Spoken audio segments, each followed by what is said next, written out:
Meet Dave of Delusions of Grandeur, actor, producer, and director of films like Tales of the Forgotten.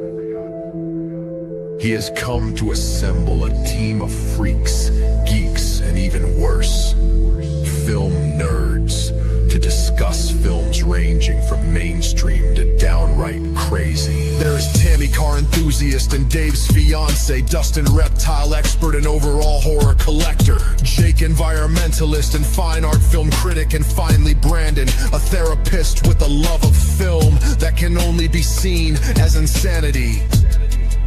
Together under Dave's leadership, they are Inside Movies Galore. Enjoy the show.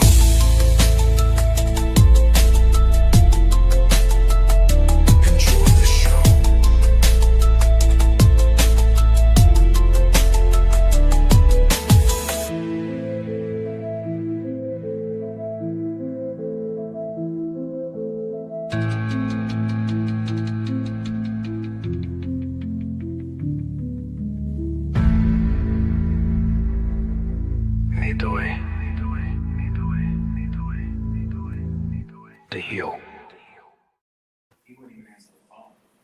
Hello, ladies and gentlemen, and welcome back to another exciting film journey here on Inside Movies Galore. I am one of your hosts, but today we are continuing a franchise that was put forward by my fiance, and she has definitely been going in order here.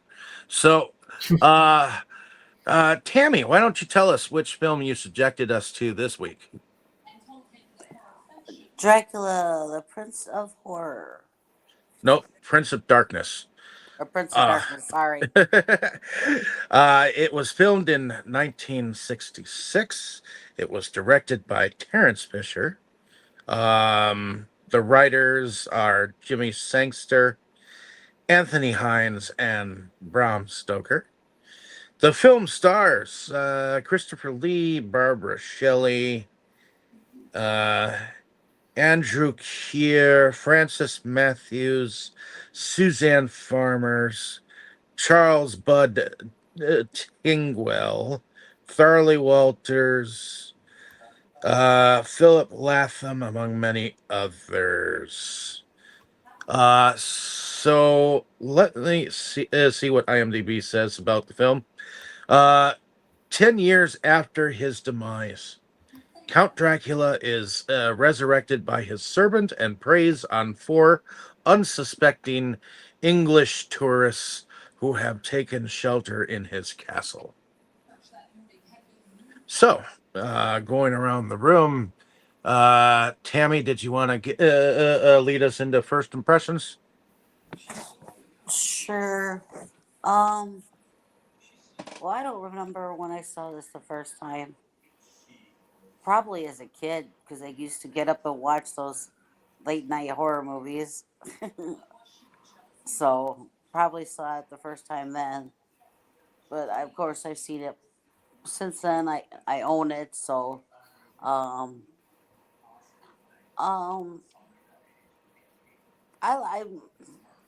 guess I liked it. I mean, it was I found it a little bit more interesting than last week's, of course.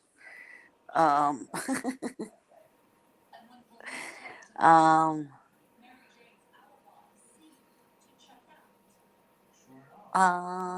see.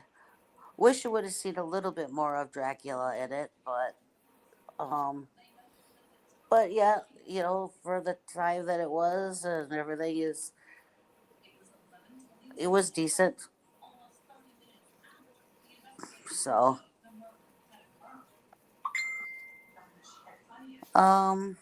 see. Jake, you want to go next? Sure. I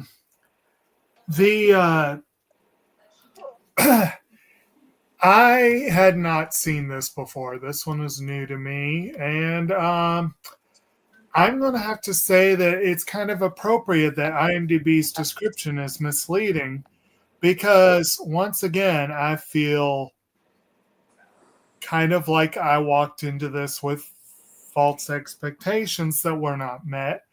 The way it's worded, it makes it sound like, well, it straight up says that Dracula preys on 4 unsuspecting, which is not true because one of them's already out of the picture when he's resurrected. But anyway, once again, I find myself, we're 3 weeks into this franchise, and I'm still wondering why everyone cites Christopher Lee as the great Dracula. I guess we're waiting on the movie that really cemented it. But in this one, he's barely in it, and he has no dialogue. And I'm like, okay, I'm just waiting for this to change. And of course, also half of the movie was spent waiting, going, okay, Dracula is dead. How are they planning to rewrite vampire lore to bring him back in this movie? And of course, that question is eventually answered. But for half the movie, I was distracted by how the hell are they bringing Dracula back? You know what I mean? So, like, and then, like I said as well, Barbara Shelley's character, Helen, I think her name was. As I said in the chat, I'm like, it's interesting that this character is annoyingly a stick in the mud. I mean, she's someone I just wanted to just say, would you please just shut up and let everyone around you enjoy their lives? But from the very, very moment that the first shade of darkness comes their way, she is the only one that shows a lick of sense. So it's like she annoyed me, and I wanted to, at the same time, tell everyone, listen to this woman. So overall, the woman, the movie it gave me mixed feelings. I was a lot more interested in it than I was last week's. It had a much better story, even though they had to stretch it to bring Dracula back from the dead. And I think it's a little bit of a stretch the way they figured out to incapacitate him but still leave it open for a sequel. It was nowhere near as lame as the ending of the last movie. And overall, I kind of liked it. I thought it was almost as good as the horror of Dracula. But I'm still waiting for these movies to get good. To be honest, I could see how if you grew up with them, there might be a nostalgic vibe. But for someone coming to them fresh, it's like, what's the big deal? You know? So maybe next week will change my mind. I don't know. Okay. Well, with some of the kind of how is it scary sort of stuff, I wonder if you could maybe say that for just anything from before 1970, really. There were some, like The Tormented is amazingly scary. Yeah. There are some films that they pull it off with really good lighting and writing. A good one of Dave's favorites, was it The Man Who Laughs? It was not that one. Yeah. But that one was creepy. Cabinet Dr. Caligari. God, I think that one's overrated. What was the one that Dave? What was that one that you had that looked like The Man Who Laughs? Right. The what was that one? What was it? It was by the guy who did 13. Sardonicus, wasn't it, or something like that? Sardonicus. Mr. Sardonicus. Mr. Sardonicus.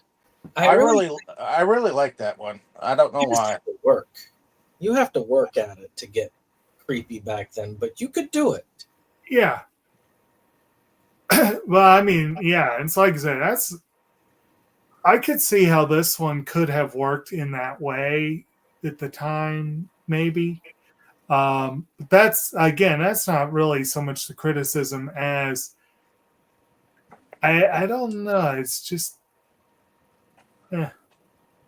But then, in fairness, the Bela Lugosi Dracula wasn't all that much more entertaining And I think Nosferatu is overrated. Really, it took a long time for them to really get the grip on vampire films.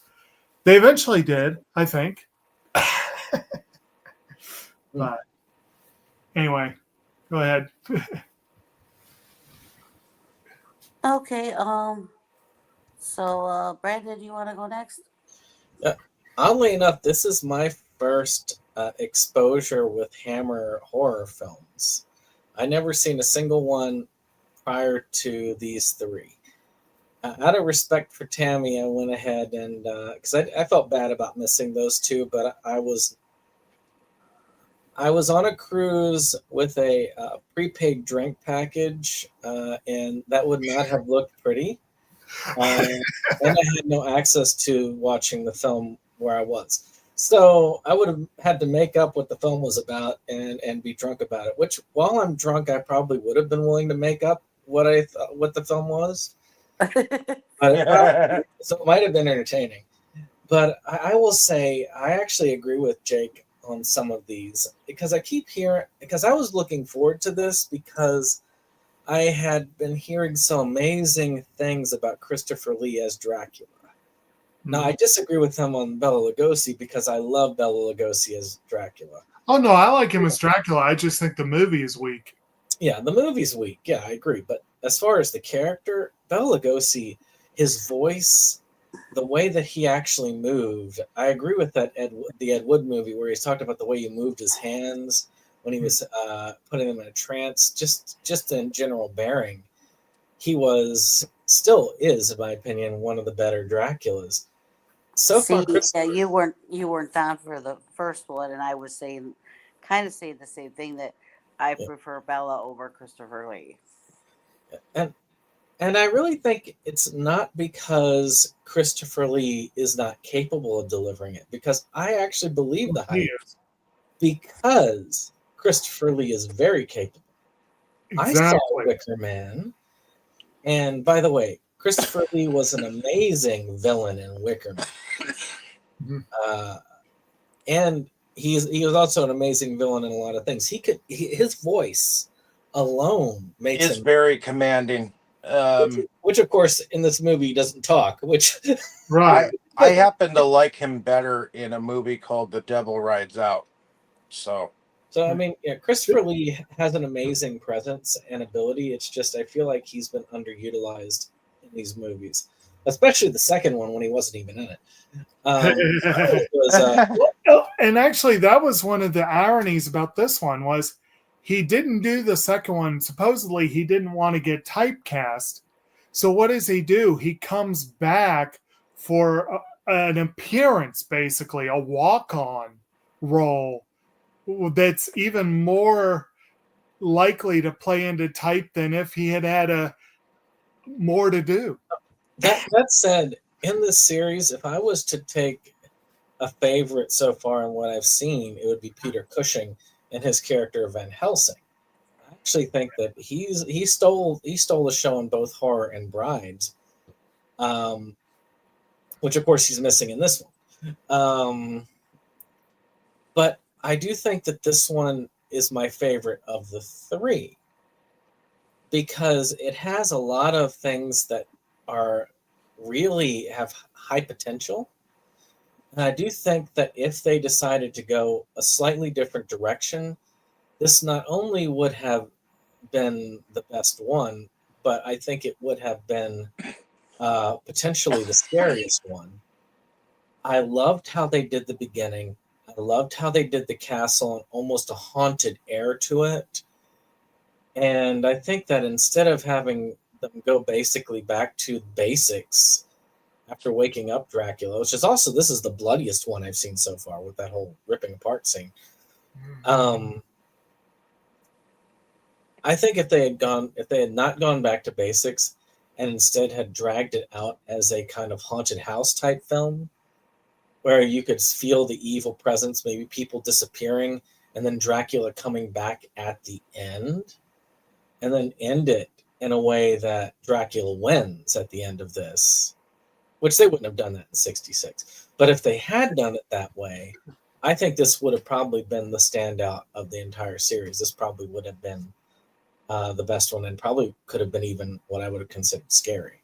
Because films could be scary back then, but like I say, I think that it was about the writing and understanding what you had to work with. That's what, because intensity, scarcity. Another one, Psycho. Psycho was a very intense film. Well, I you would say also have to understand that the 60s was filled with psychedelic drugs. use those So- drugs. Is that why his eyes were so? So this is the late 60s. They're probably going to see it at a drive-through. So most of them are there to the neck with their honey. If everybody was using the drugs, why didn't the writers get some, man? That could have helped the film. Right. I mean, if you're tripping out on LSD or acid, man, I mean, you're probably seeing a totally different film. Well, shoot, I would maybe imagine that would be that's scary true. if you're on a bad trip. But in any case, sorry about my extended. It's sort of me covering all three films. But yeah, That's okay. out of all three of them, though, I will say this one was my favorite overall. Though I still say Peter Cushing is my favorite of the actors in the film, and this is probably Christopher Lee's weakest role so far for me. But who knows? Maybe it improves. Maybe we get like a really strong version of him. Well, We've I got do know more films to go.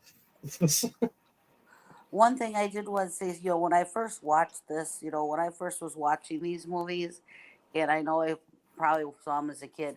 See, until I got with David, I really didn't understand. Okay, there's Universal vampire, and then there's Hammer Films vampires.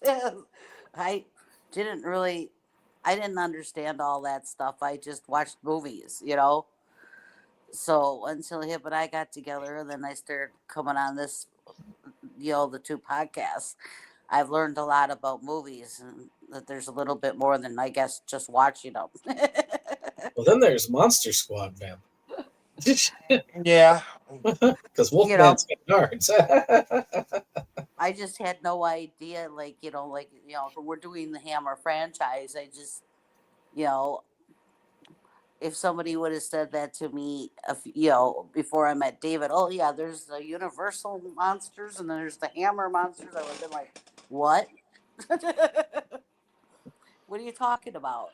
Oh, like I say though, I do not regret. Just as a say, I don't regret watching these because these are very important films to the horror genre and to film in general. So I'm very happy that you chose these because it did give me an excuse to break into and watch these. I am and I feel like they build upon the vampire lore.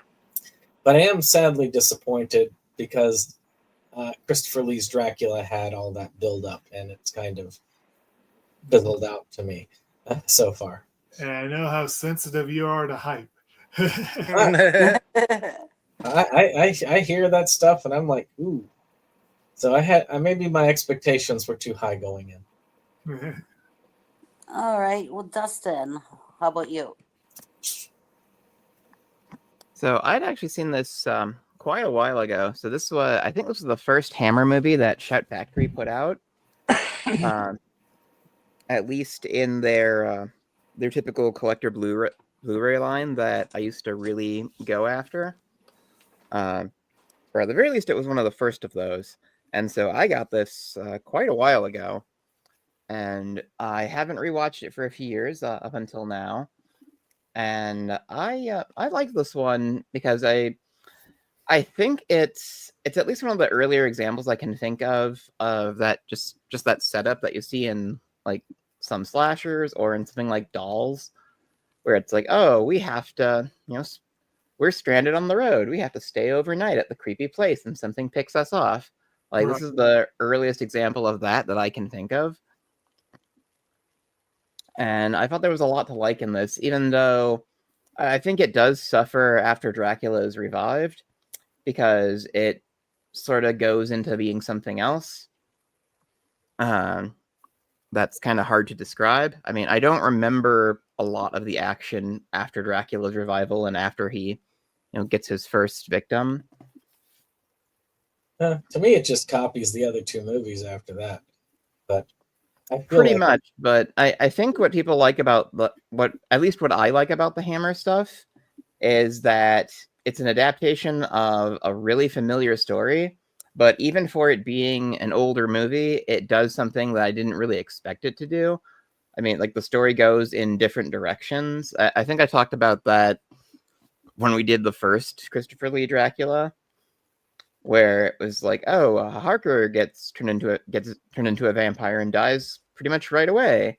I mean, that's not in the other adaptations, and so just how it kind of evolves with its own mythology and just has unexpected twists, at least things I didn't expect seeing it for the first time. I think that's what's to be appreciated about the Hammer stuff. oh, all right.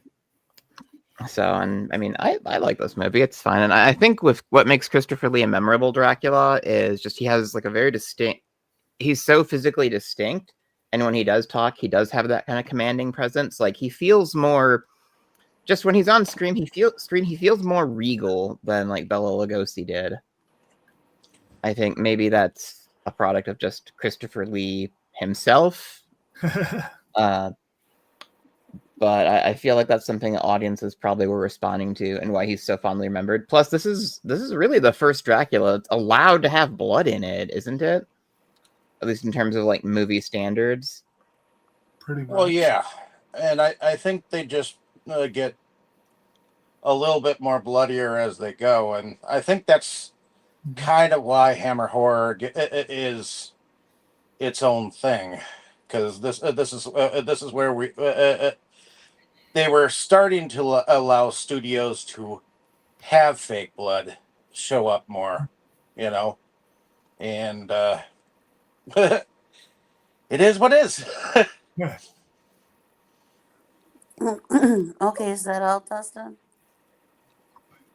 Well, for now, yeah. I mean, I'm just saying I think this is a better movie than maybe we're giving it credit for here. Okay. I do want to mention one thing I kind of forgotten to mention before that is kind of nice about this film, and and to slightly counter what Dustin was just saying about after Dracula's revival, because this character didn't show up till later.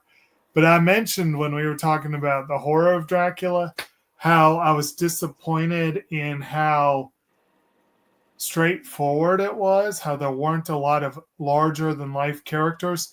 And we mentioned that there is no Renfield, but this movie has a Renfield of sorts in the character of Ludwig, and he's actually kind of fun. So I enjoy that. It's interesting to have that these all kind of do fold together. You can tell that the events in each of the movies, even Brides, took place in this world. Right. That's kind of cool. I did like that. I do like that this does have its own like chronology, so it's good to follow these one at a time. Well, yeah. Even the movie Brides was filmed in 1958, and this is 56. 66. 66. Yeah, so a good while longer than. Hey, it's 66. Yeah, 66. Yes. 58, 66. So it's almost 10 years. Mm-hmm. But I'm gonna go into my my view. I'm not sure exactly when I first saw this film myself, but I know I've seen it fully once before, because we kind of went through and watched a lot of the Draculas at one point in time, and did like a montage of them, and I'm pretty sure we covered we watched this one together, Tammy and I, but I think it's been a while since I've seen it, and I never did pick up the Shout Factory, so I didn't see like how how well they put together the copy or whatnot. But I do have the Anchor Bay double feature set that they have with Scars of Dracula on the same set, which is out of print. But yeah, I like this one because I think this is the first time you actually see um, a transformation of Dracula turning into his vampire form. And it kind of reminds me of the same transformation that the Wolfman went through in the Universal, movies. Except he's coming back from, uh, being dead, in here. So Yeah, he's coming back from being real dead. yeah, he's coming back from being dead. So He's I not thought well that, dead. Mostly dead. and we'll talk about it later on. But that's the reason why I remember this movie. So, other than that, I feel like Christopher for Lee adds to the vampire lore with um the whole way that he dies and comes back to life, and I think it's interesting that we don't have a Van Helsing type character, and yet we have type a type of Renfield in here, like you said. And yeah, at the end of the day, I think it Well, is better than the last one. Father Shandor does kind of take the Van Helsing role here, or if he is sort of an Ahab character, you might say. You're talking about the priest. Right. Yeah, and he's a fun character too. Well, yeah, that's where I stand. Okay. Did you want to bring us into the plot line then, dear? Well, I think the beginning of this movie is very interesting because it kind of goes over the end. You know, It kind of recaps. recaps. Yes, and so I forgot that it did that too. So it's like I put it on and I'm like, oh wow, cool, okay. It's So almost like they're trying to erase the second one even existed, and connect it to the Brides of Dracula entirely. Well, it wasn't that uncommon to do a recap, especially if you're going to reference previous events, because, I mean, you got to remember that it would have been a few years probably since anybody had seen the last Dracula movie, and you couldn't, this was before video stores, like, you couldn't go, like, rent it even. I mean, the Friday the 13th movies had a recap like that for the same reason, and it was in a period where it was much easier to rewatch a movie. yeah, So, and I mean, I thought that was cool to start it out like that. But yeah, we have start off with a recap, and um, then we have I guess it's somewhat of a funeral procession. I mean, not totally. Um, you have a priest and I guess Pallbearers. some pallbearers. They and a very upset mother, and they're um they're going to stake this child or young woman that died, and another I don't remember the name of the other priest that comes, but anyways, he interrupts it because he actually checks. That's not Shandor. He actually looks at her, and says, why are you doing this?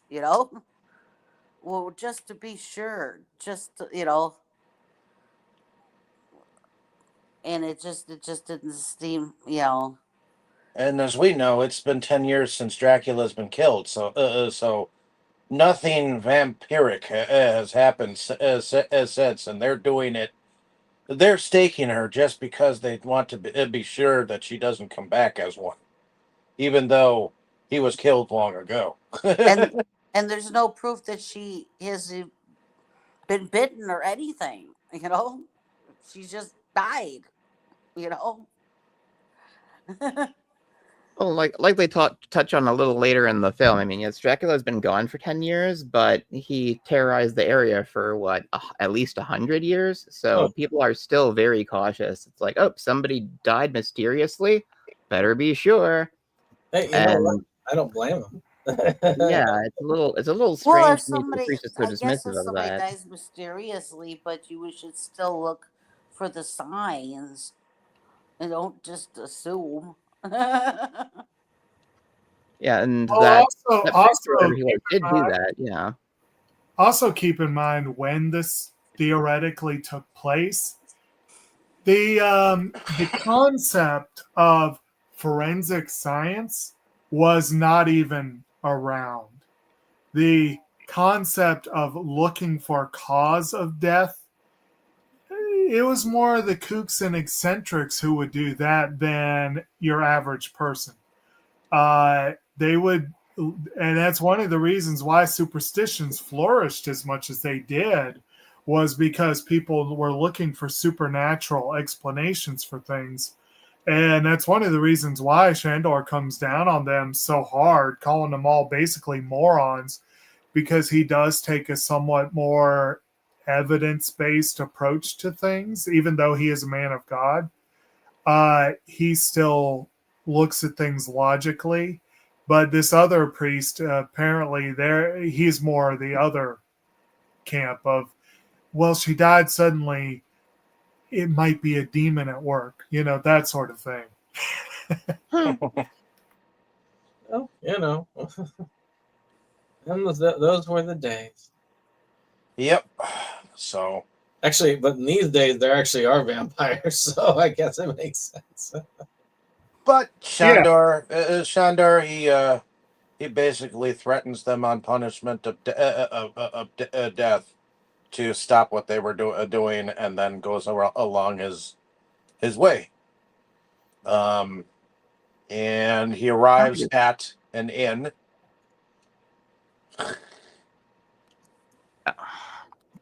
Correct. It's more. Sorry, it's more like he says, "I'll report you to the higher bishop or whatever." So he doesn't necessarily say you will die if you bury her in the churchyard. Yeah, no. So yeah, he arrives at this inn slash pub, whatever, and um, right before he arrives, there's two couples that are there, and they're basically on vacation, and one of the gentlemen is um, trying to um, do this drink through this really weird looking glass type of thing. Um, I'm assuming by everybody coaxing him and everything, he was involved in a bet to try and drink this through this very awkward looking glass. And he didn't win the bet, but yet he went and bought drinks for everybody, and then he goes back to the table, and everybody, the one lady's very cynical about, oh, that's like the third time you bought drinks, and Oh, and she is very snooty. I didn't at all get the impression that he lost a bet. I thought he was just having a good old time, Well, Yeah. he well, I think lost he a was bet. having a good time, but I think they were trying to beg Eh, him that if he could drink it.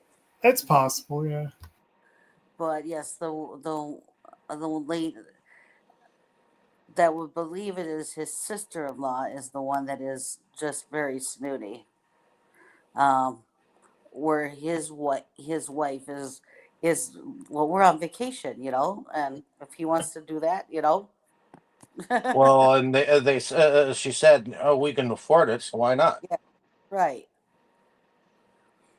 So right about this Yeah, time, like I said, the sister-in-law, it's like she has a rod stuck where the sun don't shine. She is not a fun-loving person. no, Yeah, I wouldn't want to be married to her. With the attitude that she had.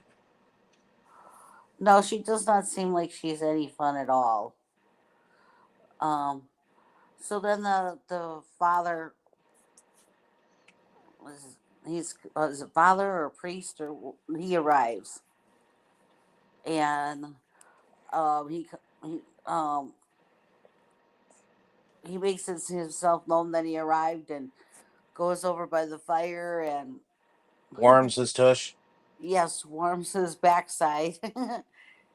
And they're all just looking at him and he's just talking away and you know very like eccentric, I think you might want to say, and they seem to most of the group before seems to get a kick out of him except for Miss Snooty. Yeah, Miss Snooty isn't amused by much. Right. And the the father, he has his opinion about some of the patrons and other patrons in the bar too, and but They're not my flock. At least my right, flock wouldn't do that kind of thing. And then he correct. seconds that, and they all go about their the business after he gives them a look.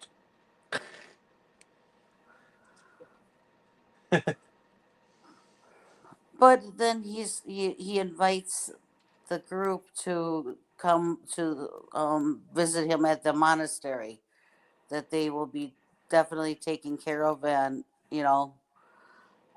Well, and he warns them to stay away from this castle in right, where was in it? Carlsbad. Right. Carlsbad, yeah, Yeah. which isn't exactly Transylvania, but it must be close to. Well, Well, as we said before, most of the first film took place in Germany, so I'm feeling like that's basically where most of this one's set too. It stood to reason to me, at least, that Dracula would maybe own more than one castle, like throughout his lifetime too. Like this was maybe like his like backup hideout or something. it makes sense in a way because a lot of the servants and stuff you didn't see in the previous movies. So I'm guessing this is a different castle. I thought it looked very similar. I Maybe, thought it actually was the same yeah, castle that they used. yeah. I mean, they Although probably filmed at the same place, but I would assume story-wise, it would make sense to me for it to be a different castle. it did surprise me that they had a servant when there was no reference to one in the first film. Yeah, that's the reason why I was thinking maybe. But then again, we had this whole group of people that had some. Of course, then again, Brides of Dracula also showed that there are other vampires other than Dracula out there. Now, Dracula probably had something to do with those vampires, but at least you can see that the world is fleshed out with different castles, different places, which all seem to be the same castle, really. But maybe they just have a lot in common with the decor. They're just like, castle decor, there's only so much we can, do with it. it does look similar, I do admit that, but I don't know if it's the same one. So Well, this was probably made at the same. Had to be made at the same studio, I would bet, right? probably. So a lot of times, I think those places only have we have a castle, we have a city street, we have insert piece of scenery, and that'll be in multiple movies and meant to represent multiple places. I saw a tweet earlier today. That's a good example of this. Somebody was talking about how, hey, wait a minute, is that the T-Rex? They built this T-Rex for Walking with Dinosaurs, like they're talking about the BBC, in like 1999, but then they just used it whenever they needed a T-Rex, didn't they? And there's screenshots of 4 like totally different BBC shows that all very clearly are just using the same dinosaur head prop. So I would bet the sets are the same deal. Well, yeah, we know the first 2 were basically filmed in the same studio or whatever. So I'm sure this one is probably filmed there too. I didn't look that up, sorry. Not this time. But okay, well, let's see. So our father leaves the group. The next time we see them, they are on their way to um to Carlsbad, which is where the priest didn't want them to go there, but they get as far as where there's like, I guess you want to say, a fork in the road, because the road goes this way, that way, or this way, and then there's signs. And the driver says he's not going any further. And they're like, but it's only, well, if you want to go there, you can walk it. It's only 2 kilometers or whatever. And they end up getting into an actual fight with the driver, to where he actually pulls a knife and throws their baggage off the thing and says, if you have anybody who's still around after, 2 hours after sunrise or something tomorrow, I'll be back. I do like how I like how it's like he's like, yeah, he's come to rob us of the baggage. He cuts off the baggage, throws it down, like, Right. But at the same time, it's kind of weird that the driver even would have taken him that far. I mean, the driver obviously knows what's going on. I'm surprised they were able to find a driver to go that far. Why the driver didn't stop, like, say, Halfway in between. in the town prior to it. He did say something about they were behind schedule, and I don't know, maybe he thought they would get further in time and just miscalculated, but I don't know. It sounds like he doesn't want to be out at past dark and in that area. That's why he said, if you still need to go wherever tomorrow, after like 2 hours after dawn or something, I think he's daybreak or something, I will be back. You know? Well, yeah, if y'all are still here when I get back. Yeah. So it seems like he didn't want to continue. Oh no, that's clear. I think we were wondering like why he would have agreed to go in the first place if he didn't want to be there. But yeah, it's like I said, they just said something about they were delayed. So I'm thinking he probably set off thinking they would have plenty of time and didn't realize they wouldn't. But Maybe. Yeah. I thought they insisted on, after they saw the castle, I thought they insisted on stopping there, and he was like, no, we're not doing that. I think they suggested it as a possibility, but I can't remember. Well, I know that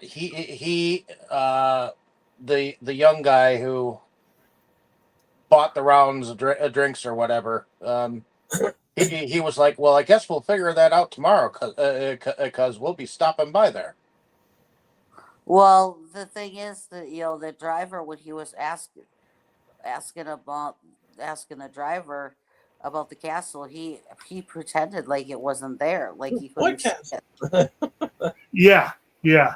Well, and also the the other, there? when the father Sandor told them about it, the one guy, Alan, I think his name was, looked at it and said, "Well, it's not on any of the maps." And it's like, Yeah, because obviously he's making it up if it's not on a map, you know. Well, and even I found out that not everything is in Google Maps. You know, No, I not mean, everything. And sometimes they're not updated either.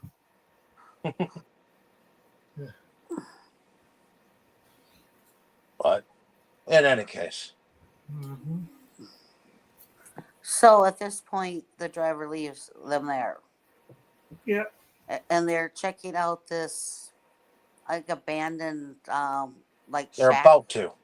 or going to, yeah, shack, because the one with the stick up her butt does not want to go to the castle. So Well, neither does the other young lady. They're both like dead set, like at staying at she's that just cabin. agreeing with her. That's all. Right. Actually, when the horses come to get them, they did not intend to go to the castle. The horses just took them to the castle. Right. Right. So they were going to take them on to the next village. Right. But he couldn't get the horses to go the way that he wanted them to go. They went the way they wanted to go. Right. And he was even saying, I can't get them to turn. I can't get them to do this. Or they're just going. He just didn't know how to speak to them properly. Nope. Yep. So, ultimately, they're brought to the castle, and they get inside the gated area, and they realize that the door is unlocked and open. They and at first they're like, "Nah, don't go in." But it's obvious that we should go in now. That's what the one guy. It's like, dude, you don't go into a place you're not invited to. You know. Yeah. But Hey, they're not vampires yet. They can cross the threshold without an invite. true. But I mean, would you trust a castle that you'd just been brought to and all that jazz? Sure, why not? They don't make a lot of particularly smart decisions because I mean No. the horses show up and it's like, oh look, horses. Oh, they can take us where we need to go. Oh, they only want to go to the obviously haunted castle that everyone's told us to avoid. Oh, let's have an adventure. Right. Well, you know what's weird is, of course, the horror movies have a long line of stupid people dying. But I was watching a movie with Ken the other night called The Painted, which is a horror movie. And when stuff went down, the husband and wife stopped arguing, got the kids, and left the haunted house. And we were like, "What? Wait, they actually just left." They did the smart thing. I was just that just caught me off guard. That's rare. Well, again, the ironic thing here is that the smartest one is the one that gets turned into a vampire. It's like, but also I got to agree. Like I think Dustin said earlier, this felt a little bit like a proto slasher film, and in terms of characters not knowing, let's say, not having the proper survival instinct, it definitely feels like a slasher in that regard. Yeah. Well, there's always one character that is always positive and doesn't seem to believe that anything will go wrong. Yeah. And there's always someone who seems to be that harbinger of doom. Mm-hmm. The one that never seems to think that anything right will ever come our way. Yeah.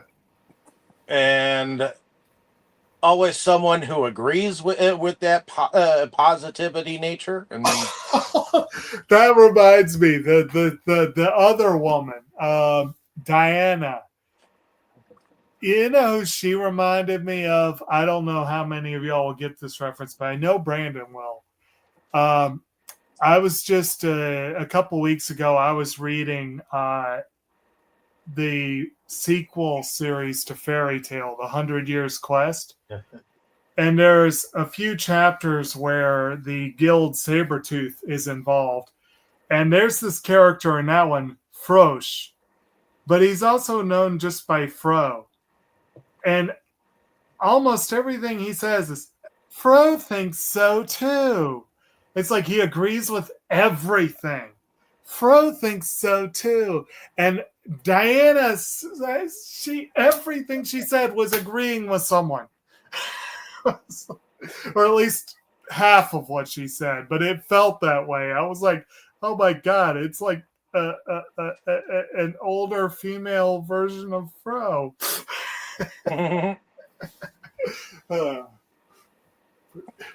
But yeah, she changed sides. She wasn't always agreeing with the same person, but Nope.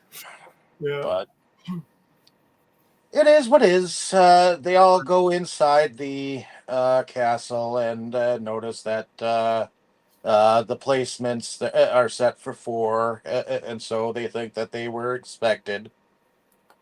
And then, of course, they hear the horses take off after they get in, and the gates shut. right. So they're like, "How are we going to get our things?" Mm-hmm. And then Charles goes and checks out upstairs and finds out, well, their things are there. Yeah.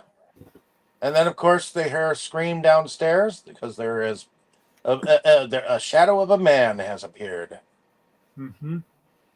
And the dude rushes back downstairs, brings the other guy back upstairs. He's like, "These are your suitcases, right?" Okay, the scream, by the way, when he appears was totally overreaction. You walk Yeah. in a dude's house, you see somebody come in the door, you scream like he's the intruder. Yeah. And granted, he is kind of creepy, but still. Well, you don't even see the dude's face or anything. You just see a shadow, you know. But still, for all you know, he's the owner of the property, so screaming at him is kind of rude. Yeah, well, she's been harping about even being in the place to begin with since they began. So, Miss Snooty has been already starting her "I got a bad feeling" phase, like before they even get up to the castle. Right. So, to me, she's already hot and bothered. So she's on edge, even before they even get into the castle. So, of course, if something startles her, she's just gonna crack. Right.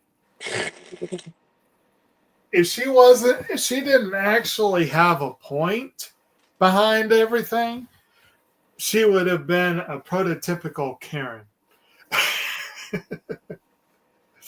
But she kind of does have a point behind all that, being on edge. Well, she doesn't have a point until her husband gets killed. No, she absolutely had every reason to think that this was all creepy as shit. She had every reason to think it was sus, but admittedly, her level of reaction may have been a bit overboard. Yes. Okay, so the shadowy figure ends up being a servant of the previous host, and he even says that the host is dead. It's just he's always told him to have everything prepared just in case guests arrive. I like how I did like his performance in that moment where he's serving them and they're like, will he be joining us? No, he's dead. It was like just so matter of fact about it. No. I actually really loved almost every bit of this whole part in the castle. Mm-hmm. as was said earlier, I really do feel like the movie went downhill after Dracula's revival, but really up until it, I felt like the tension building, and it was building in a very well plotted, well done way. I mean, the acting, the writing, everything really built well. The tension, you could cut the tension with a knife towards the end of that part. And during the dinner scene, you definitely could feel the tension building. I thought it did an excellent job of doing that. Hmm. And then ruined it halfway through. But hey.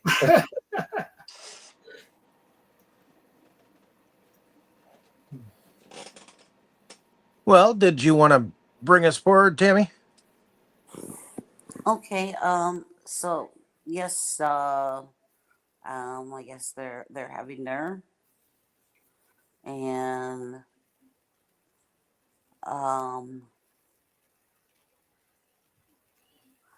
then they retire, and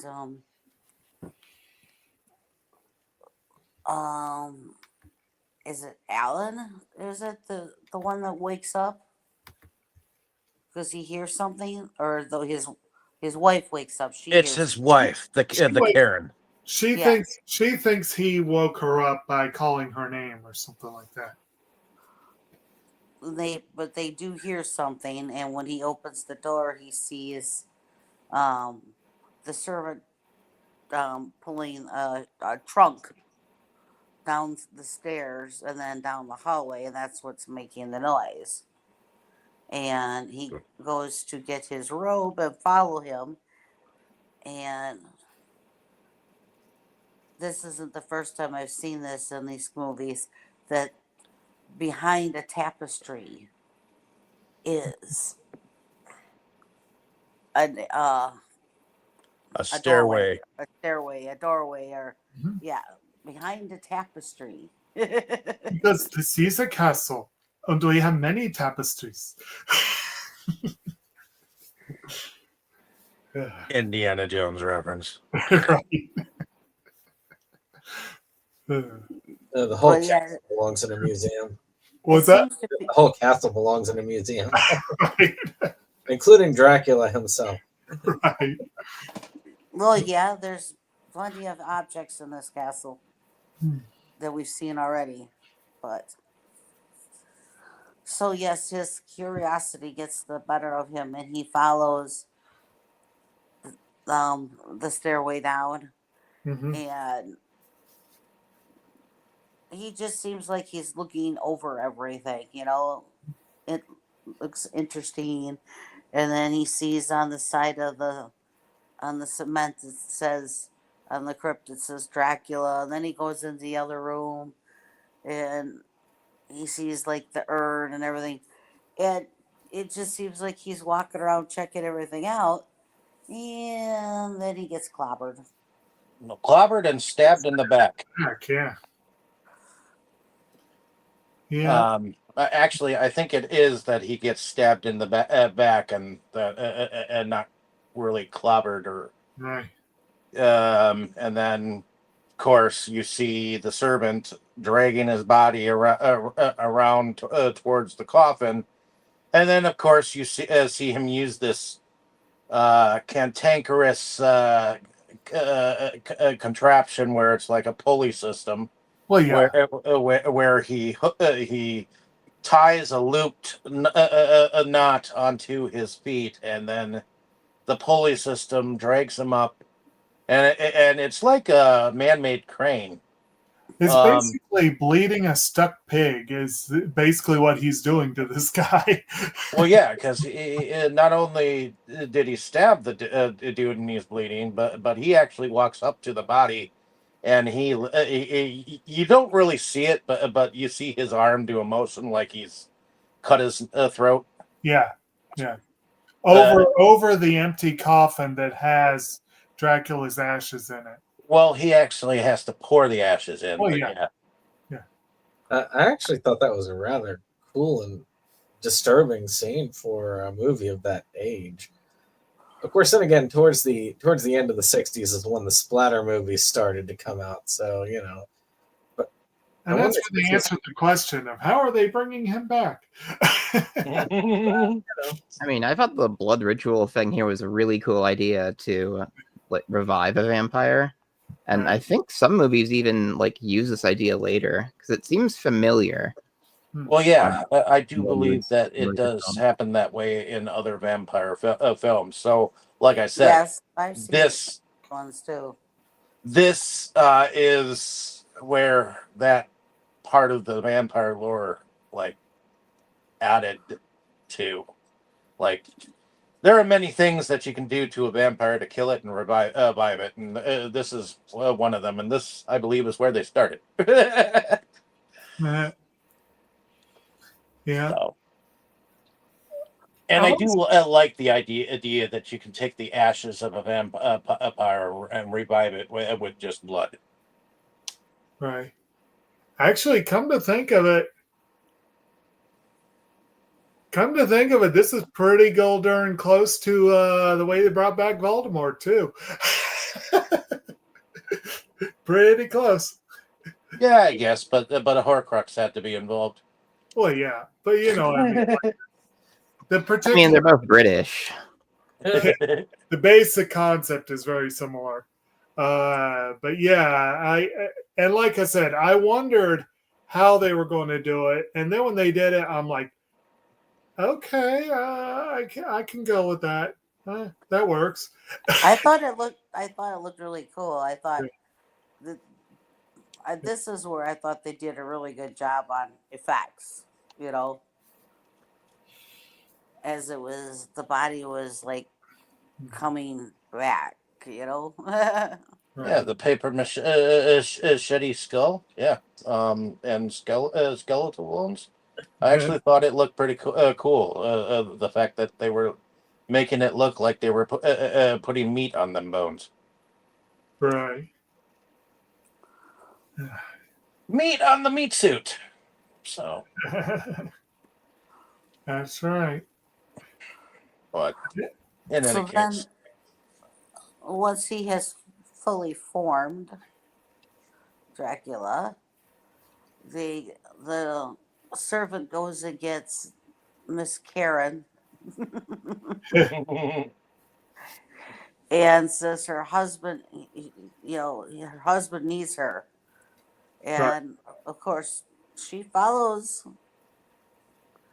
and then she gets to meet Dracula. Mm-hmm. And you don't see him actually bite her though, because he pulls his cape up. Well, yeah. Well, you know what's going on. Yeah. I want to see him bite her, man. That took all the fun out of it.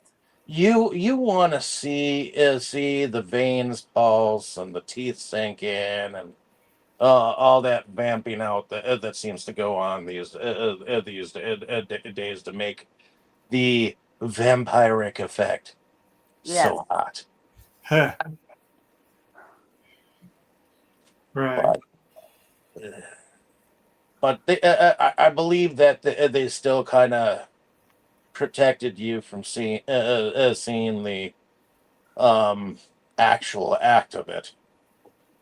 Because the actual act of it, if they did it in real life, at least back in this time, I think it would scare people more at that time period. There might have also been logistical issues with how they would have to do the performance. I don't know if standards and practices would have prevented that, or I don't know. Don't know. Yeah, but it works Yeah. for what is needed. And as far as we know, she was turned into a vampire. and she definitely learns to loosen up afterwards. Yeah, I guess so. All she needed was a master. But So yes, we have the younger couple. The next day they rise. They can't find the other couple. And in fact, all of their luggage is gone. Oh. Okay, so apparently Christopher Lee says that the lines were so awful he chose to play it silently. I don't know if that's true, but yeah. Well, it's hard to say with him. I mean, he may have been joking about it. I mean, he is the kind that would do that. Right. But it is kind of weird to see this as one of his iconic roles. But then again, if you think about it, wasn't it? I mean, Frankenstein was an iconic role for an actor when it was silent. Now, the Frankenstein's monster, of course, had a lot more screen time than Christopher Lee's Dracula, and did a lot more with body language. So maybe, actually, I kind of feel bad for Christopher Lee's Dracula. He's clearly got the short end of the stick here. Yeah. I mean, shoot, the vampire in Brides of Dracula. I mean, he got more screen time and acting in than Christopher Lee's Dracula in both of these movies.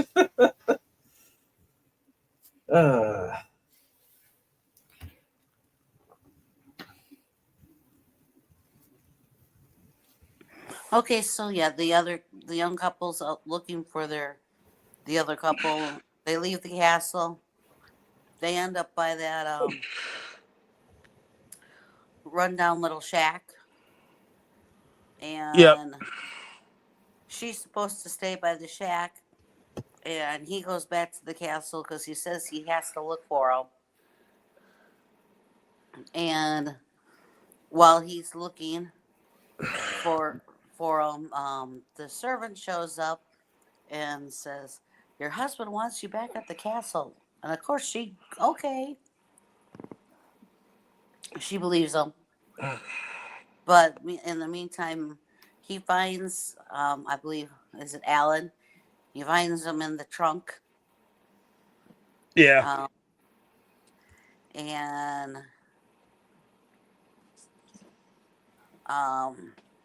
at the same time that happens, she comes in and she the what is it? The reimagined Karen appears because now that she's a vampire, she's not so much of a Karen. Well, yeah, and I think her lines are basically, "We've been waiting for you," Yep. And and just she's like, "Where's everybody else? Everybody else is fine, but we've been waiting for you." yep, and just as she's about ready to sink her teeth, Dracula appears. Yeah, he appears in the on that balcony area because he's all mad that she's trying to bite her before he gets his dips. Correct, because he wants her. And just about that time, hubby shows up. So they have a knock, pretty much knockout, drag out fight or whatever, until she shows her cross.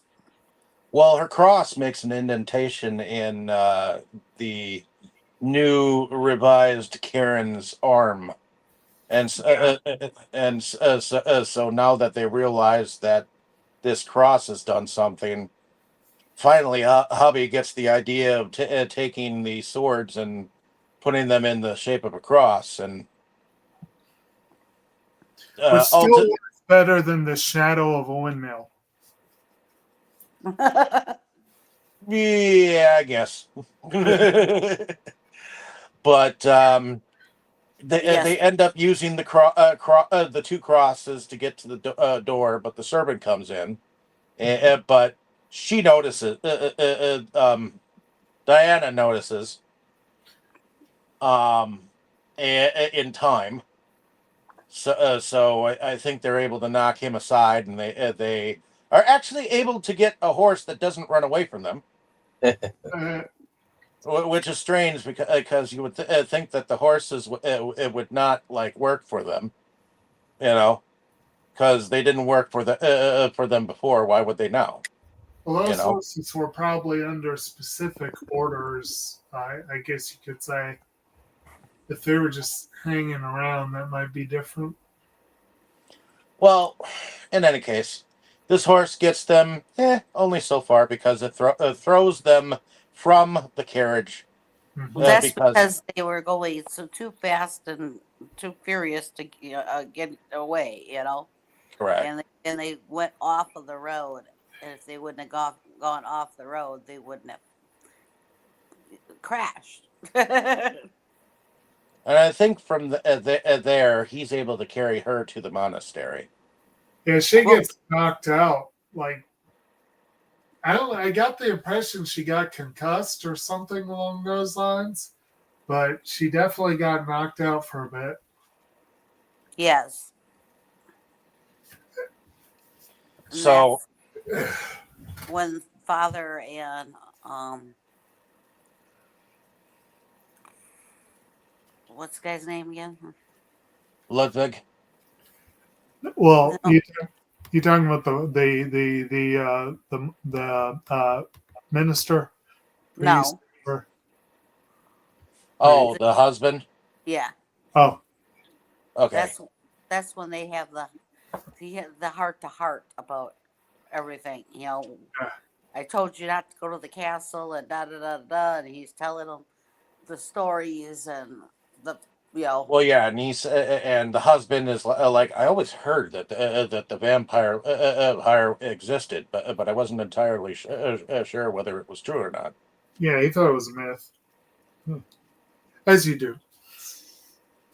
And the guy was like, "Oh, it's all true. In fact, I'll tell you exactly when last the Dracula made his appearance." So he opens up his book. He's like, "Yep, it happened 10 years ago, to this very day," or something to that effect. yeah. And he said, "You don't have to worry about anything here, because the only most people don't realize that you actually have to invite the vampire in order to actually do anything a thing."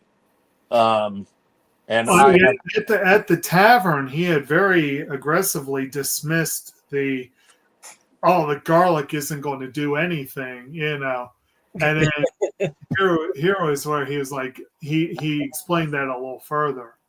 Yeah. And then he proceeds to take him around the monastery, and then we meet the guy that's somewhat of a Renfield. Ludwig, yeah. Apparently Ludwig summons him. Like he's a weird no, he doesn't summon him. He is summoned by him. It appears to me that this guy is a mental patient anyways. yeah, He's yeah. been living there for 12 years already, Right. which apparently 12 years ago, Dracula still existed then. Right. So it doesn't surprise me that he's got minions everywhere. Right. No, what I'm saying is he summons Sandor, and they come in and he dismisses him, and Sandor plays along with it. He's kind of like, apparently that's sort of like the relationship they have, is he keeps Ludwig happy even though he's in a locked room and not allowed to go anywhere. Yeah. But it was kind of interesting. Yeah, and it's like right before they come in, he knows they're coming, and I don't know how many bugs he had in that little container, but he eats them all. Right. He ate one. Which is one of the things that tips their hand that this is a Renfield standing, because that was one of the things he always did. Yeah. He ate more than one. He ate what was ever in that little container because they were coming in. Well, He yeah, ate one. he caught a fly and put it in there and then gulped it down. Yes. I think he was going to save it for later and changed his mind. I don't know. He didn't want them. He didn't want Yeah. them to see that he was keeping them. He didn't want them to have any. You can't have any. They're mine. No fly squeal. They're mine. My own, my love, my precious. Right. But in any case, yeah, they kind of overlook Ludwig a little bit, because even though the priest has the place on lockdown, I don't even think they realize that Ludwig actually is the one that. I'm sorry, he doesn't have a very good lockdown. The fact that the one woman lets in the older woman, and they leave her alone in a place where she could easily do that, and the butler checks in to stay near the household. It just, I don't know. There's a lot of loopholes in this lockdown. Yeah, Well, there is, but granted, they did not expect Ludwig to let them in. And maybe that was their biggest mistake, was they probably should have had him on a stronger lockdown than they did. Well, he got rid of. He escaped. So. Well, he literally got to walk. Well, I don't remember. He escaped. He through the took window. a chisel to Yeah. his own bars on his window and escaped. So they didn't expect that he was going to do that. No, they didn't. No. So, and they didn't even realize it either. So, Right. I mean, when he was coming back from that open door, they didn't even stop him or anything. Thing. They didn't even accuse him. Yeah. So to me, I feel like the priest was overlooking that his own prisoner had actually helped the escape of it all. I think they had other things on their mind, and they just kind of Yeah. Once they were dealing with Dracula, I don't think they cared as much about. Yeah, that he was out of his room. Right. Mhm. But in any case, so Dracula does get the skinny on the whole situation, and is able to escape with Diane and servant in all. So, Right. But I believe it's the other lady is they stake her. yes, Right. because But they caught her in the barn or something like that. Yes. But yeah, basically, I think it was kind of mentioned, but just to clarify, so Clove rolls up with their coffins in his covered wagon and asks for admittance, but the guy at the door says, "No, I'm sorry, but we don't know you. You can stay here tonight, but I can't let you inside." And Clove's like, "Okay, thank you." They will bring the food and everything. Yeah. And then that's where Ludwig, breaks out of his cell and invites them in. And that gets them into the compound. And then Diana sees Helen and stupidly invites her in. And yeah. Yeah. Well, yeah. And Helen or whatnot actually bites her just a little bit. So yeah. The priest actually takes and burns it, the area where she was bitten, and then Gee, that's familiar. Hey, that was in the first one. Yeah. So they are following some of the things that went on in Brides of Dracula. Yeah. So, I feel like they're following a formula. Right. So, but she wasn't entirely turned or anything like that. So, It wasn't burning the area actually works for them for the moment, because she blacks out, and then of course a little bit later she is led by Ludwig to what she thinks is someone else, and it just so happens to be Dracula. Mm-hmm.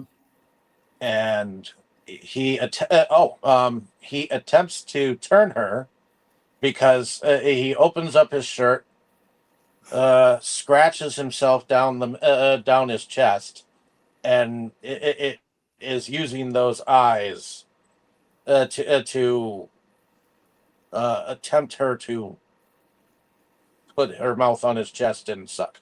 And those are definitely some bloodshot eyes. Wow. Yeah. Vampiric hypnosis. Yeah. They did a good job on making his eyes look so bloodshot. All right. See, that's no. But in any case, he is able to sequester her in another coffin, and the servant ends up trying to make his way to the castle before dawn, or before daylight. I believe. No, before nightfall. Right. Before nightfall. Yeah. Right. So they're trying to do it during the day, and I do believe that there is a moment where it's more to the point that he knows his pursuers are trying to catch them during the day, and so he wants to get he's just trying to get away. They're trying to make sure he doesn't get back to the castle in time. Correct. Yeah. And they are actually able to get in front of the darn thing, and the servant stops the wagon. And at first, it looks like he's going to get down off his keister, but he instead decides to do the full Monty, and he did the full Monty. I didn't think that was allowed in the 60s. No. and brandish his weapon. Still sounds off. But they are able to shoot him, but that does not stop the wagon. The wagon actually begins to move the horses on their own, end up going right through them, and so they end up having to get to their horses and try to chase the darn thing down. Now the wagon itself ends up running into a rock slide formation that happens to be like a little bit above the moat of the castle, which apparently it must be winter, right, or something like that.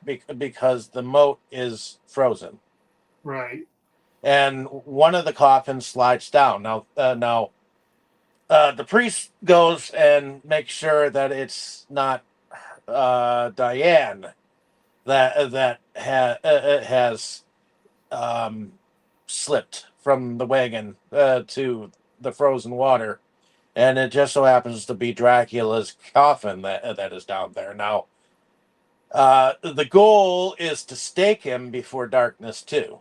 Yeah. So he goes down there, but he's told that it's too late. But apparently, Diane takes a hold of the rifle and begins to take a shot at the frozen water, which cracks it. And apparently, one of the things with vampire lore that supposedly running water drowns vampires. They can't cross it anyway. They can't cross it, but the movie kind of makes that a little unclear. He does say something to the effect that it drowns vampires, which I think is a variation on the lore. But Well, yeah, they can't cross running water, which is technically what he meant. But Yeah, it's um, like a frozen river or moat or something. right. And so I don't think she was trying to crack the ice. I think she was trying to shoot Dracula, and she missed. correct. And when the guy was like, "That won't do any good," and then he sees her hit the ice, and he's like, "Hey, wait a minute." Well, yeah, it's like she's on the right track, even though she made the mistake of almost shooting Dracula himself, and he's like, you know what? I'm gonna run with this idea. So he takes and shoots every time Dracula takes a step forward, he takes and cracks the ice with the shooting, and Mhm. of course, we get the moment where Christopher Lee has to learn how to surf. Um, and then you almost wonder if they'd have actually put music like but nope, they had to see him topple and fall and slip into to the ice, and I guess this was a better death than the last one. So I like just the last one better. I don't know if this one was, and again, we're going to have more Dracula movies, so theoretically they can't keep killing him every single time. I don't know if I saw this as a death so much as a long-term incapacitation. It's like with Jason when they buried him in the lake. Right. You know? Right. Well, yeah, this was a predecessor to Jason, you know. Right. So yeah, he can't cross running water, meaning basically that he is paralyzed under the water, but theoretically another servant could find him in a couple years and fish him out, I guess. That would be my guess. I guess we'll find out when we see the next movie. I guess so. Because you kind of have to follow a formula a lot if you want people. Although you could just do a money grab and just ignore that this death even happened. So Yeah.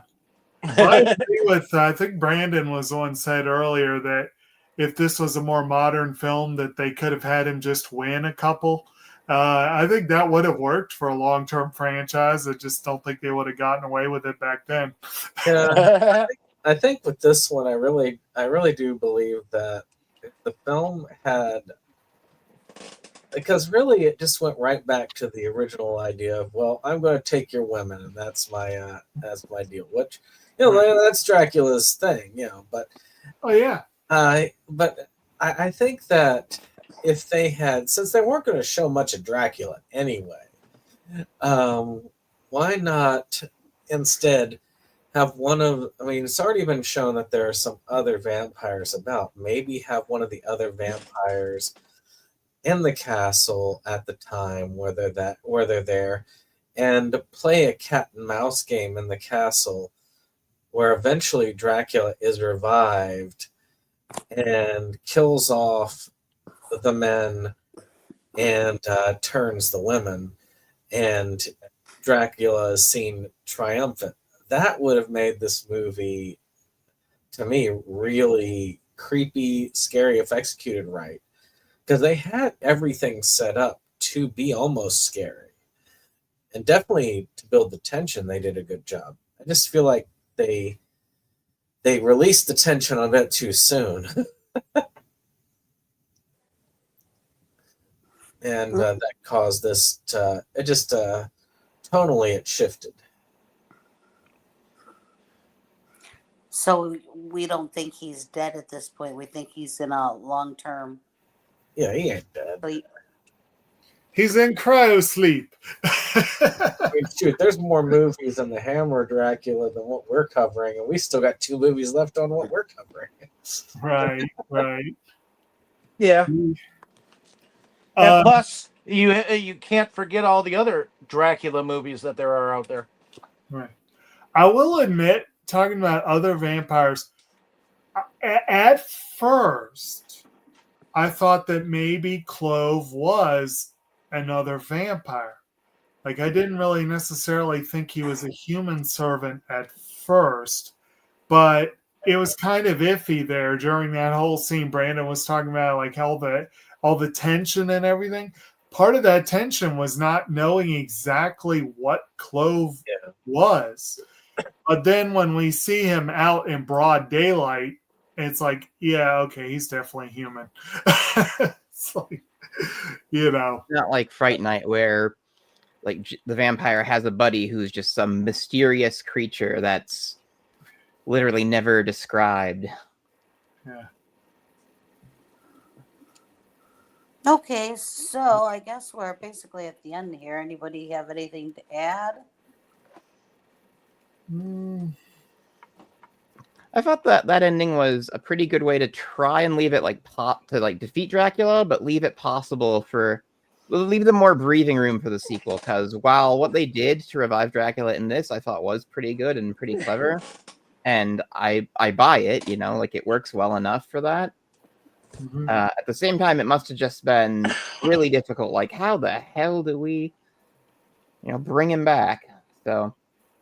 And also, you I don't want to like do that. finding a good solution to both problems, really.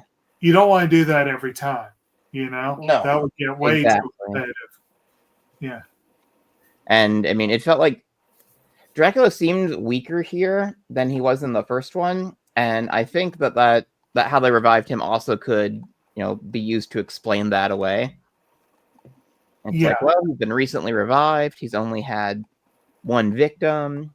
Like he's gonna need a lot more blood to like fully come back. And it's also one of the reasons why Helen herself was a very weak and ineffectual vampire. She was like brand new to it, so it's like, could have been a little stronger. She'd gotten a couple kills under her belt, but Yeah. Yeah. I mean, every time she tried to bite someone, one Dracula was like, no, bitch. Well, she kept going Need it after more. her. She kept going after her sister-in-law, and he's like, no, she's mine. But yeah, and actually, to what I think, Dave, you were saying something earlier about that. Like, she did manage to bite Diana, but it wasn't really a bite. Like, it was not a vampire bite. It was more of a nip. Probably broke the skin, and she didn't have much power herself. So I get the barely even broke the flesh, I think. Yeah, I get the feeling she would not have been able to turn her. Like, I can't remember with certainty if that has been mentioned in this franchise at all. And I'm not going to swear to it that I remember the original novel, but I feel like I remember Dracula being basically the one who had the power to turn people. Maybe I'm remembering that wrong. I think that's right, that he's the only one that has the power. Yeah. I mean, he can turn people, and the people who he's turned can bite people to get blood. Right. But they cannot do any turning themselves. Right. That's what I thought. Nah. So yeah, I don't think Diana had anything to worry about from being bitten by Helen, other than potential blood loss, but apparently it wasn't that big an injury anyway. Well, because they were both Helen and Dracula were both there when they busted into the room and they were pulling on her. I think they didn't know who bit her for sure. So that's why he was not taking any chances. They didn't? Oh, okay. Yeah, whatever.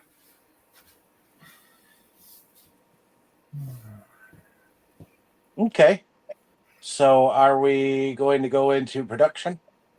Sounds good. Alrighty. Dustin, what did you think of production overall? I think the production's pretty good. I mean, everything looks believable, like it's solid.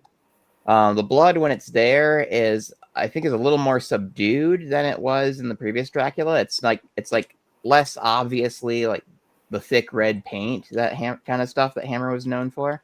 Well, it probably is, but it wasn't jarring to my eyes in the same way in this one.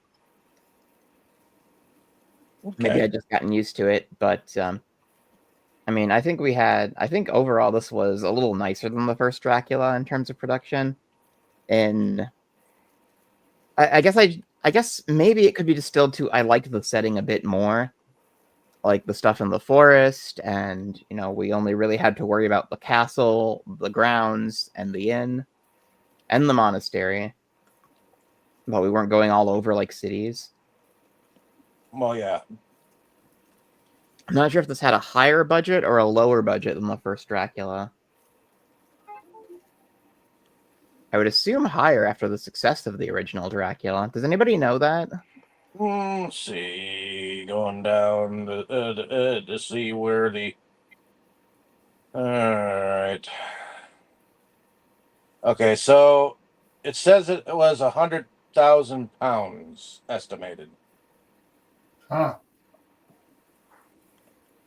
100,000. Which I'll look at the translation of what it is nowadays. Well, yeah, the exchange rate's going to be very different. 100,000 pounds.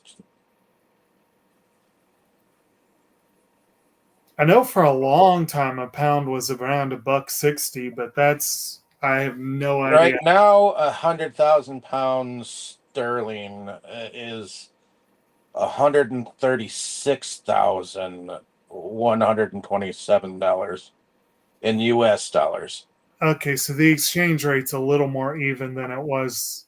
But I'm sure it's 20 years ago. I didn't factor in like this was 100,000 pounds at 1966. Right. So it could all together be like more like 300,000 in U.S. dollars right now.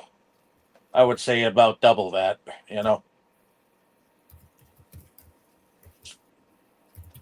give or take. What is it when you put the USD conversion from today into a conversion for the past? That I don't know. Let's see.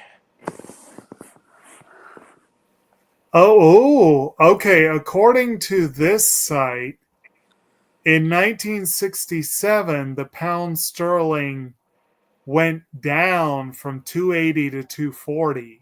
Yeah. So that would mean that when this movie came out, if this site is accurate, when this movie came out, 100,000 pounds would be about $280K. And that was in what year? Well, according to this site, the pound came down in value in 1967. So that leads me to think 1966 is when it would have been 280. Okay. Yeah.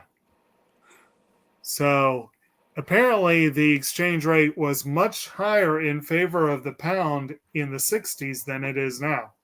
Which is kind of weird, actually. But okay. And that means that this movie, not adjusted for inflation, because that's a big thing too. But not adjusted for inflation, this movie cost nearly 3 times what Catnado did.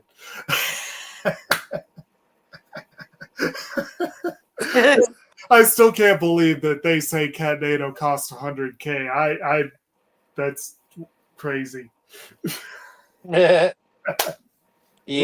I don't fully believe that.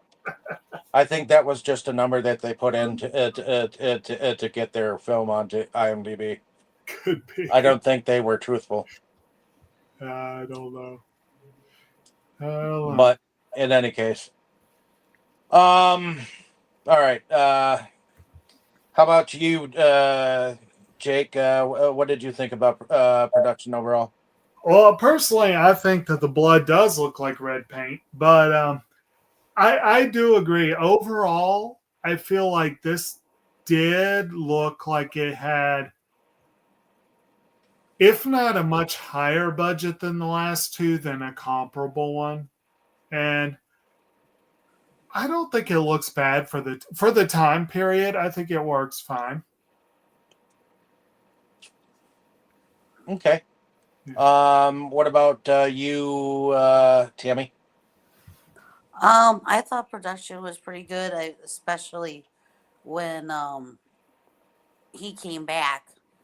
You know that whole you see him forming. You know that was I thought that was really neat. I think they did a good job on that. Um, the castle looks authentic enough, and so does the clothing that everybody's wearing and everything. So I think they did pretty good. Okay. What about you, Brandon? Yeah, I mean, it's not bad. I actually think for the time period, it was fairly good.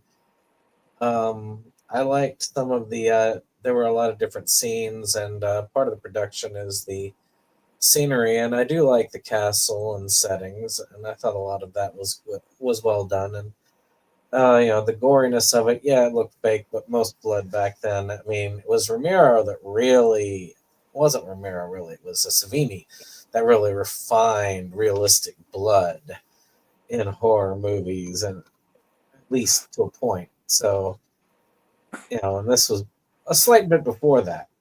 So, Yeah.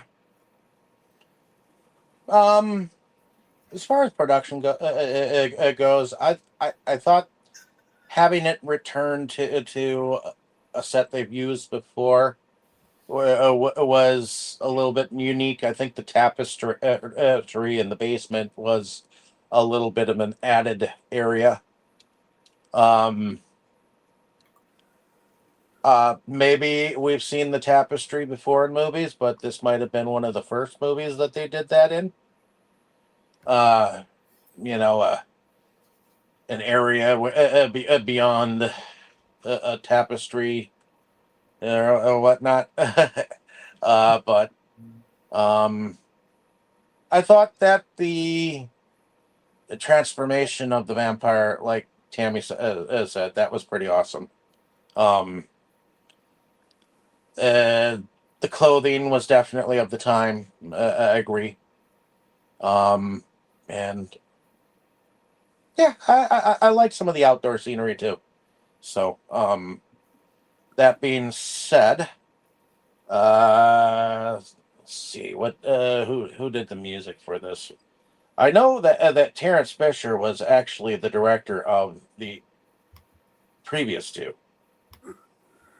so he must be doing pretty good to be at least for Hammer Horror at this time to be and have returned be the returning director to this series. Pretty sure James Bernard did the both of the previous ones. Let me see. As far as the music goes.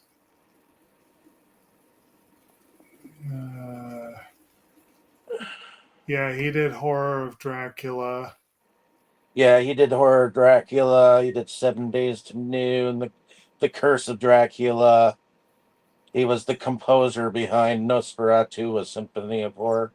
So he did not do Brides of Dracula, I guess. Huh. No, I guess he did not. Interesting. Yep. But a lot of Hammer stuff. But yeah, he has done a lot of Hammer Horror stuff.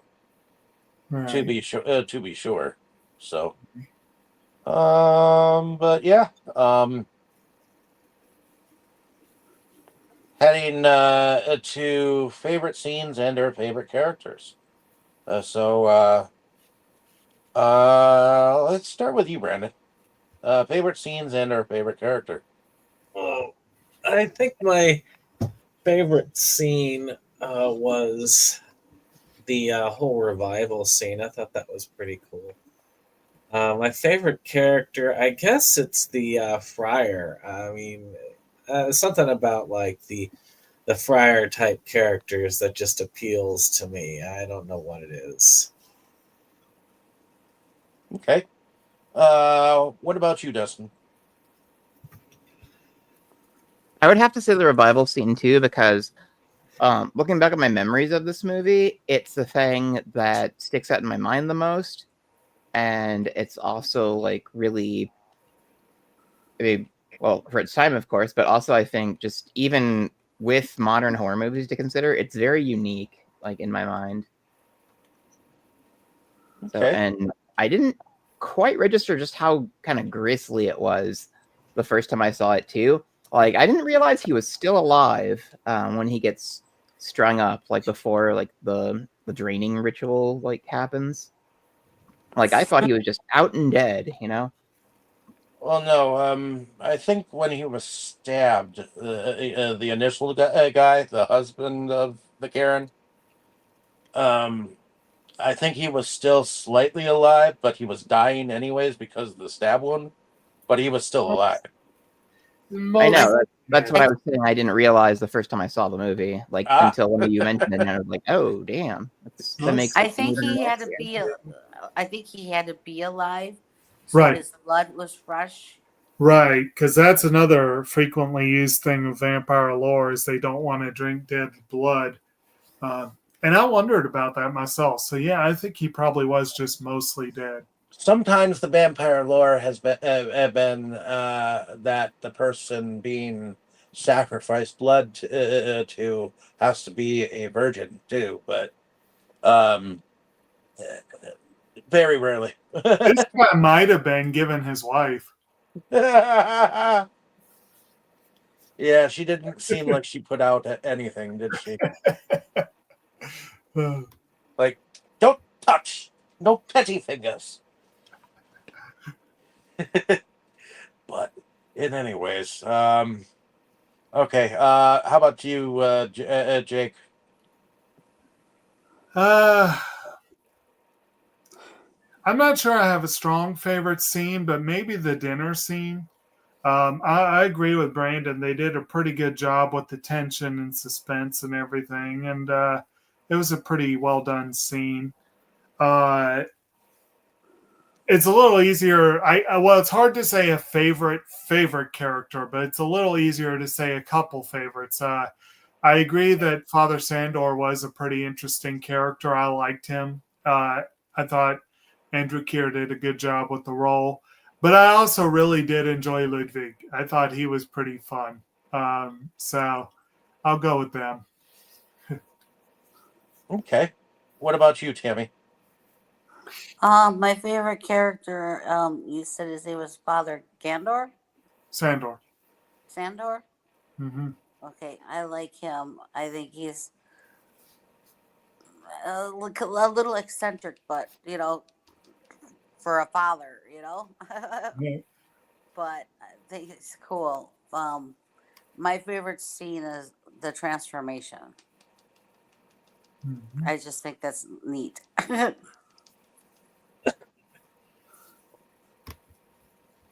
Okay. And I do like the transformation scene. I think that's one of the best parts of the movie. And then I think when he keeps shooting cracks and uh, has him die by sinking into the frozen depths of the moat. I Even though I think it's a little corny, I do like that particular death per se. As far as characters, Ludwig, I like Ludwig. He's a lovable character. Um, I mean, he eats protein. I mean, what more can you like about him? Exactly. But I mean, it's not his fault that he was possessed to do the things that he did for his master. And I like the fact that he's kind of like a Renfield adjacent, you know.